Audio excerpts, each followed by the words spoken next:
नमस्कार, आप देख रहे हैं न्याजी न्यूज़ और मैं हूँ साजिक इमाम न्याजी। साजिक इमाम न्याजी आज शेरशाह की नगरी में है। रोहतास, जिसे खूबसूरत रोहतास का नाम दिया गया, लेकिन यहाँ पर रोहतास में एक ऐसी खबर आती है, स्नेहा सिंह कुशवाहा 1 माह गुजरने के बाद आज तक क्या हुआ है।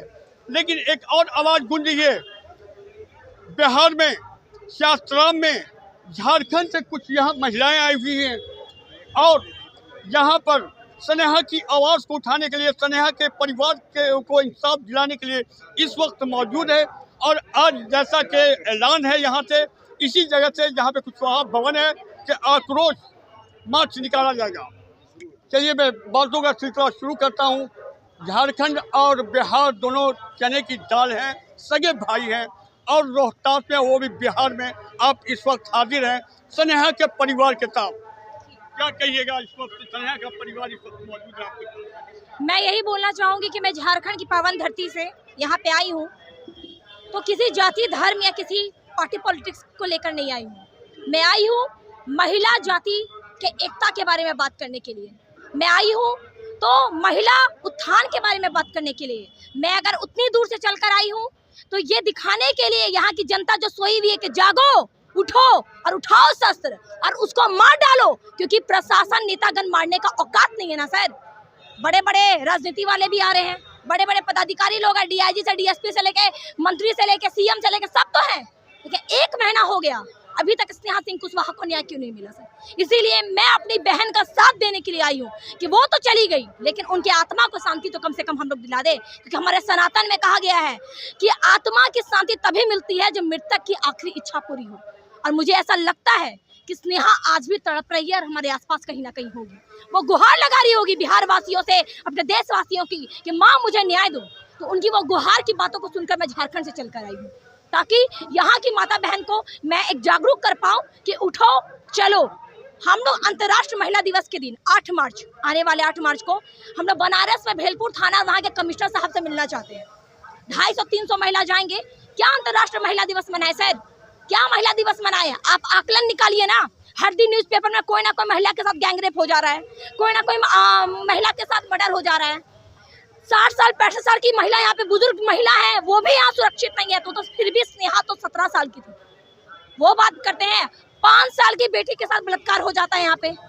5 साल की बेटी के साथ यहाँ पे मार के फेंक दिया जा रहा है। वासना किसी धर्म जाति में नहीं है, वासना इंसान की, पुरुषों की निगाहों में बसी है। वासना किसी एक समुदाय के लोग में नहीं है सर। वासना वैसे अपराधियों की जहन में है, जो वो लड़कियों को मारते हैं, टॉर्चर करते हैं और उनको बर्बरता से खत्म कर देते हैं। स्नेहा कैसे जगह पे ऐसा मामला होता है जहाँ पर हमारे योगी जी, जहाँ पर हमारे प्रधानमंत्री मोदी जी, और उनके इलाके में ऐसा होना, क्या कहिए? सबसे पहली बात है कि मैं यहाँ पे प्रधानमंत्री मोदी जी और योगी जी से के बारे में यही बोलना चाहूँगी कि वो तो ऊपर बैठे हैं ना सर। अगर गांव हमारा चलता है तो मुखिया से चलता है, समाज अगर हमारा चलता, जिला चलता, डीसी से चलता है, तो कहीं ना कहीं मोदी जी और योगी जी एक ऐसे जगह बैठे हैं जहाँ से वो नीचे वाले को ये खबर दे सकते हैं कि सासाराम में एक बेटी के साथ गलत हुआ है, आप वहाँ जाके कीजिए। और ऐसा हुआ है। स्नेहा सिंह की जो माँ है, उन्होंने मुझे ये कहा कि हम लोग किसी के माध्यम से योगी जी से मिले भी हैं, उन्होंने फ़ोन भी लगाया कि क्या मामला है देख लो। तो मेरा कहना है, अगर आप लोग कोई भी बातों को गंभीरता से नहीं लेंगे तो आए दिन तो हम लोग यहाँ पे हर दिन रेप देख रहे हैं। आरजे कॉलेज वाला मैटर हुआ था बंगाल में, खूब प्रोटेस्ट हुआ, लोग कैंडल मार्च पूरा निकाले, प्रोटेस्ट किए। क्या हुआ आखिर में? कितने समय लग जाते हैं सर न्याय मिलने में। निर्भया कांड जो हमारा दिल्ली में हुआ था, 8 साल लग गया सर। कानून हमारा अगर स्ट्रांग रहता ना सर, कानून तो स्ट्रांग है, लेकिन कानून में बैठे जो लोग हैं, अगर उनका काम स्ट्रांग होता तो शायद आज कोई भी बेटी आपको सड़क पे नहीं मिलती।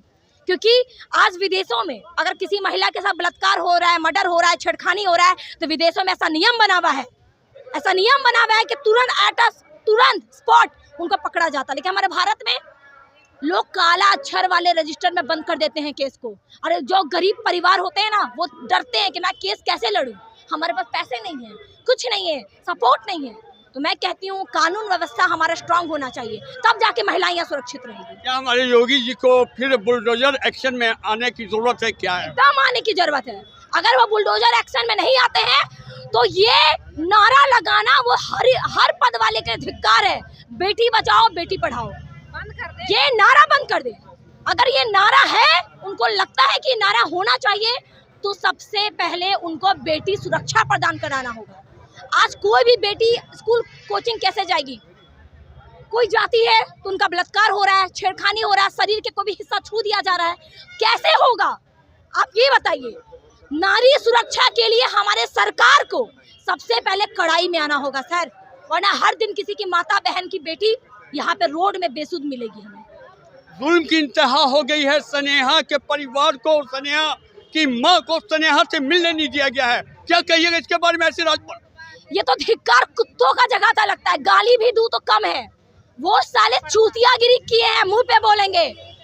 अगर मैं आज अपनी वाणी को खराब भी करूं तो किसी की औकात नहीं है इस पर टिप्पणी करने की।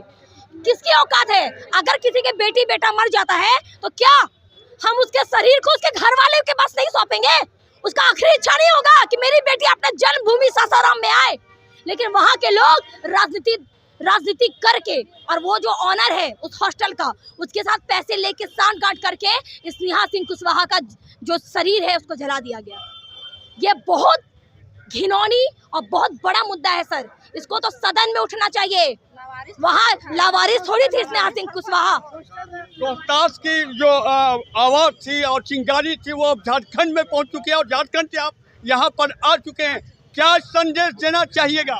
मैं सभी सासाराम पूरे बिहार वासियों को यही कहना चाहूंगी कि धर्म जाति से निकलकर, एक वर्ग समुदाय से निकलकर महिला जाति के बारे में बात करें, नारी उत्थान के बारे में बात करें, और महिला सुरक्षा को लेकर हर भाई बहन, हर पुरुष वर्ग, हर महिला वर्ग से मैं ये कहना चाहूंगी कि वो आगे आए और इसमें अपना योगदान दें, यहाँ की महिलाओं को जागरूक करें। क्योंकि एक स्नेहा सिंह आज मरी है सर, आज अगर इसको न्याय नहीं मिलेगा तो समाज वालों के पास थप्पड़ है। वो दरिंदे का जो सीना है वो और चौड़ा हो जाएगा। वो सोचेंगे कि अरे कुछ नहीं होता, वो और करेंगे। इसलिए मैं यही संदेश देना चाहूंगी हर महिला, हर माता बहन से कि वो आगे आए, कदम को आगे लेके आए और स्नेहा सिंह बहन के लिए एकता के भाव लेके मुट्ठी बंद करके खड़े हों। और नहीं जरूरत पड़े तो तलवार उठाना पड़े तलवार उठाएं, लाठी उठाना पड़े लाठी उठाएं। लेकिन क्योंकि कहावत है ना सर कि चमक उठी सन 57 में, वह तलवार पुरानी थी, बूंदा ले हर बोलो की मुंह हमने सुनी कहानी थी, खूब लड़ी मर्दानी वह तो झांसी वाली रानी थी। एक वीरांगना जो ये इतिहास में पढ़ाया गया है कि एक स्त्री होके वो कितना युद्ध की थी, तो हम लोग तो उन्हीं के हैं।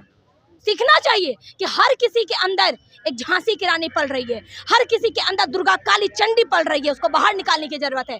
वरना ये सिस्टम गूंगी बहरी है, हमारी कोई आवाज नहीं सुनेगी। ये सिस्टम को जगाना पड़ेगा, इस सिस्टम को आवाज उनको दिखाना पड़ेगा, तब जाके ऊपर बैठे लोग हमारी बातों को सुनेंगे। सर आप अपना परिचय बता दें मेरे दर्शकों को। मेरा नाम है अमीषा प्रसाद, मैं झारखंड जिला रामगढ़ मांडू की निवासी हूँ। मैं ग्रेजुएशन की छात्रा हूँ और मैं सोशल वर्कर हूँ। अभी हमारा न्यू संगठन बना है, एक साल 2 महीने हो चुके हैं, जितने भी लोग भी आए हैं।